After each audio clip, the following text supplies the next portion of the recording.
Good morning friends, आप देख रहे हैं यूनिट स्टडी पॉइंट और मैं मंजीत आपका हार्दिक स्वागत करता हूं इस चैनल पर। अगर आप इस चैनल पर नए हैं तो वीडियो को लाइक कर दीजिए, सब्सक्राइब कर दीजिए और शेयर करना ना भूलें।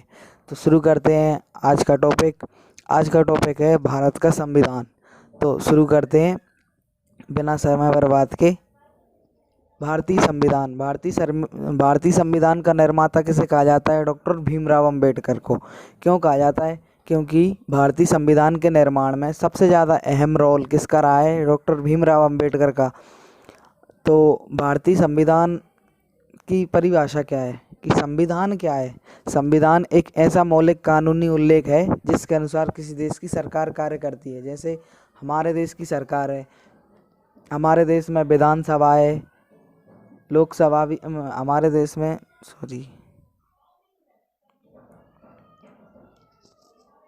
हमारे देश में लोकसभा है, राज्यसभा है और स्टेटों में विधानसभाएं हैं, विधान परिषदें हैं। ये सभी जो संविधान का ही एक अंग हैं। तो संविधान हमारे लिए क्यों ज़रूरी है? क्योंकि संविधान के बिना हमारा देश नहीं चल सकता। क्यों? क्योंकि संविधान में वो सभी आवश्यक बातें लिखी हुई हैं जिसके अनुसार देश चल रहा है। तो प्रत्येक देश का अपना एक संविधान होता है, ऐसे ही हमारा देश का भी एक संविधान है। भारत का संविधान विश्व का सबसे बड़ा संविधान है। भारत का संविधान विश्व का सबसे बड़ा लिखित संविधान है और भारत का संविधान लचीला भी है और कठोर भी है। तो ये इसकी परिभाषा हो गई। इसके बाद अपन देखते हैं इसका संविधान का निर्माण का इतिहास क्या रहा है। संविधान निर्माण का इतिहास शुरू हुआ 1946 से, फरवरी 1946 से। फरवरी 1940 में अंग्रेज़ों को जो लगने लगा कि अब भारत पर ज़्यादा समय तक हम राज नहीं कर सकते, तो उन्होंने भारत को आज़ाद करने के लिए एक मिशन बनाया और उस मिशन का नाम रखा कैबिनेट मिशन। कैबिनेट मिशन फरवरी 1940 में बना था और फरवरी 1940 में ही उसको भारत भेजने की तैयारी कर दी। अब कैबिनेट मिशन था क्या? कैबिनेट मिशन 1946 को ब्रिटेन के उस समय के प्रधानमंत्री थे क्लीमेंट एटली।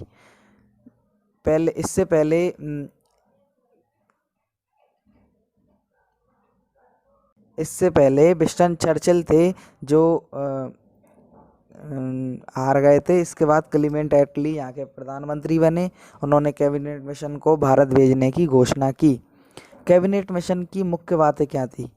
कैबिनेट मिशन की मुख्य बातें क्या थी? सबसे मुख्य बात उसकी ये थी कि भारत की जो तत्कालीन समस्या है उस पर विचार किया जाए। यानी कि भारत की तत्कालीन समस्या क्या थी कि भारत को आज़ाद किया जाए, भारत के लोग आंदोलन कर रहे हैं उनको रोका जाए, और दूसरी बात भारत को ब्रिटिश प्रभुसत्ता से मतलब हटा दिया जाए, मतलब भारत पर अंग्रेज़ों का राज्य समाप्त कर दिया जाए और वहाँ की जो देसी रियासतें थीं उनको मिलाकर एक भारतीय संघ का गठन किया जाए, यानी एक भारत देश बनाया जाए। भारत पर ब्रिटिश प्रभुसत्ता को समाप्त कर दिया जाएगा। और दूसरी अगली बात ये थी कि जो भारतीय रियासतें थीं उनको जो छूट भी दी गई कि वो या तो भारत में शामिल हो सकती हैं या फिर वो पाकिस्तान में शामिल हो सकती हैं। इसके साथ ही एक और ऐसी घोषणा की उसमें कि एक अंतरिम सरकार का गठन किया जाएगा। अंतरिम सरकार मतलब जो उस समय के लिए, थोड़े समय के लिए कार्य करेगी और वो भारत में संविधान निर्माण का कार्य करेगी। इसके बाद संविधान सभा का निर्वाचन शीघ्र हो जाएगा। तो 24 मार्च 1940 को लॉर्ड पैथिक लॉरेंस जो उस समय के कैबिनेट मिशन के अध्यक्ष थे, उन्होंने नेतृत्व किया था। किसका? कैबिनेट मिशन का। तो उस समय कैबिनेट मिशन का नेतृत्व किसने किया था? लॉर्ड पैथिक लॉरेंस ने। तो उनके नेतृत्व में ये मिशन कहाँ पहुँचा? दिल्ली पहुँचा। दिल्ली यानी कि देश का सेंट्रल। इसके बाद इसके प्रमुख सदस्यों में 2 सदस्य और शामिल थे। इनमें एक थे स्टेपर्ट क्रिप्स, एक लॉर्ड पैथिक लॉरेंस तो थे ही, इसके बाद स्टेपर्ट क्रिप्स थे जो बोर्ड ऑफ ट्रेड के अध्यक्ष, यानी कि जो व्यापार चल रहा है, व्यापार संघ के अध्यक्ष थे। और इसके बाद एक और थे A.V. अलेक्जेंडर। A.V. अलेक्जेंडर उस समय नौसेना मंत्री थे। ठीक है, अब ये मिशन जून 1940 तक भारत पहुंच गया। कहाँ पहुंच गए? जून 1940 में भारत पहुंच गया। जून 1940 में कैबिनेट मिशन को मुस्लिम लीग और कांग्रेस ने स्वीकार कर लिया। जून 1940 में मुस्लिम लीग ने और कांग्रेस ने, दोनों ने, उस समय की सबसे ताकतवर पार्टी दो थी, जिनमें सबसे ताकतवर पार्टी थी कांग्रेस और दूसरी थी मुस्लिम लीग। तो उन दोनों ने इसको स्वीकार कर लिया, तो अन्य पार्टी तो रहने से रही। तो जुलाई 1940 में कैबिनेट मिशन की संतुष्टि के आधार पर संविधान सभा का गठन किया गया। संविधान सभा का गठन किया गया। तो उस समय संविधान सभा में टोटल 389 सदस्य चुने गए। 389 सदस्य चुने गए, जिनमें से 11 ब्रिटिश प्रांत थे। 11 ब्रिटिश प्रांतों से कितने थे? 292 सदस्य। अब मैं आपको ये भी बताऊंगा 11 ब्रिटिश प्रांत कौन कौन से थे। अब 565 देसी रियासतें थी, उनसे भी बताएंगे कि कौन सी 565 देसी रियासतों से कितने सदस्य चुने गए? 93 सदस्य चुने गए।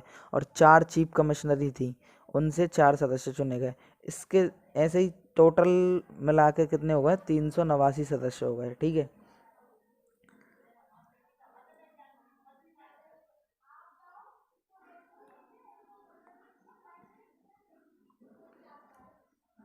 अब 389 सदस्य हो गए। 389 सदस्य में से 292 तो 11 ब्रिटिश प्रांतों से थे, जो कि ये रहे, और 4 चीफ कमिश्नरियों से थे। तो टोटल 296 सदस्य थे ब्रिटिश सरकार के प्रत्यक्ष शासन वाले क्षेत्र से।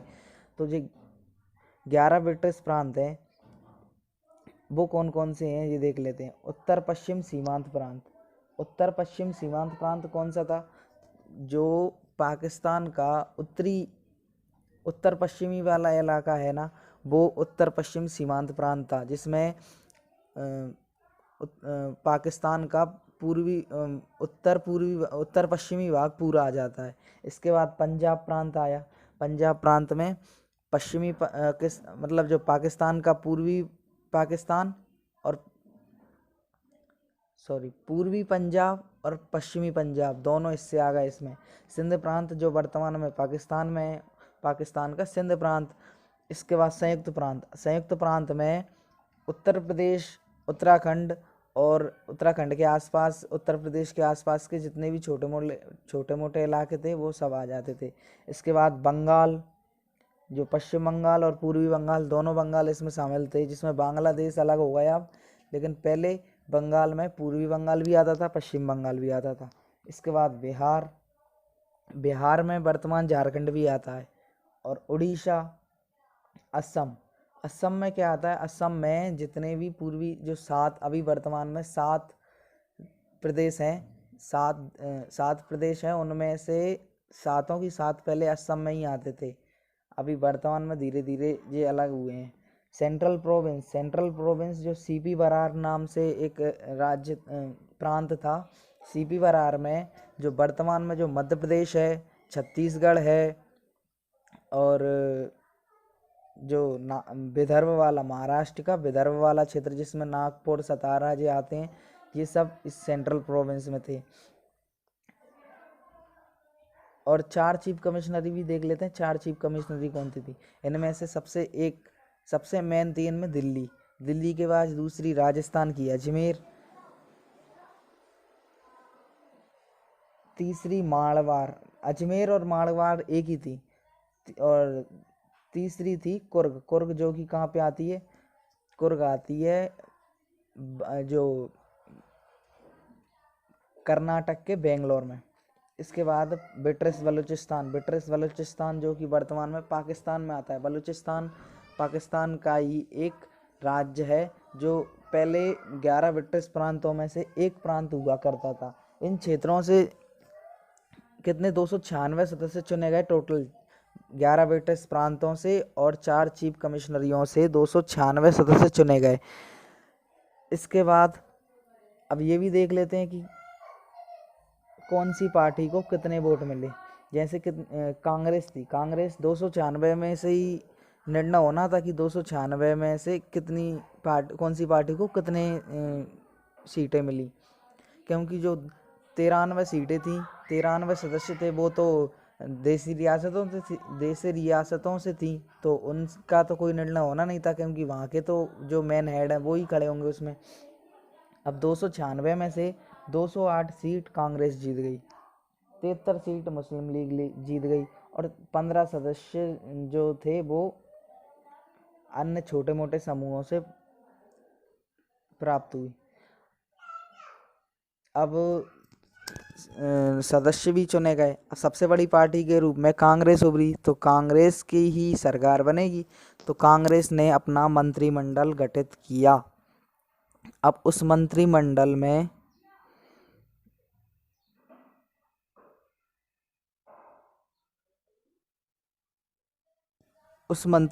को स्वतंत्रता से पूर्व गठित मंत्रिमंडल के रूप में भी जाना जाता है, जो 1946 में गठित हुआ था। उनमें सबसे अहम रोल था जवाहरलाल नेहरू का, जो कि उस समय विदेशी मामले और राष्ट्रमंडल मंत्री थे। विदेशी मामले मतलब जितने भी विदेशी मामले थे उनके ही अंडर में आते थे, और राष्ट्रमंडल मतलब 1926 में एक राष्ट्रमंडल गठित हुआ था, जिसका मुख्यालय कहाँ है, लंदन में है। तो भारत भी उसका सदस्य रहा है। उसका क्या रोल है कि जो भी अंग्रेजों का या ब्रिटेन का आधिपत्य रहा है जिस देश पर भी, वो सभी देश उसमें शामिल थे। तो राष्ट्रमंडल मंत्री कौन थे? जवाहरलाल नेहरू। विदेशी मामले और राष्ट्रमंडल मंत्री। इसके बाद हमारे सरदार वल्लभ भाई पटेल थे। सरदार वल्लभ भाई पटेल उस समय गृह मंत्री और सूचना प्रसारण मंत्री, ये थे गृह मंत्री और सूचना प्रसारण मंत्री, क्योंकि सरदार वल्लभ भाई पटेल ने ही जो भारत की जितनी भी 565 में से 552 देसी रियासतों को भारत में शामिल कर किया है, तो एक गृह मंत्री ऐसा कर सकता है। तीसरा आया कौन? डॉक्टर राजेंद्र प्रसाद आए, जो हमारे पहले राष्ट्रपति भी रहे हैं। तो इन्हें कृषि और खाद्य मंत्री बनाया। कृषि खाद्य मंत्री क्यों बनाया? क्योंकि ये बिहार से थे और बिहार में एक ग्रामीण इलाके से थे, तो इनको कृषि और इनकी अच्छी जानकारी थी, तो इन्हें कृषि मंत्री बनाया गया। इसके बाद सरदार वल्लभ भाई पटेल आए। सरदार बलदेव सिंह उस समय रक्षा मंत्री थे। उनके नाम से ही पता चल रहा है, बल कब लगता है? जब मतलब बल लगाते हैं तभी तो किसी रक्षा होती है।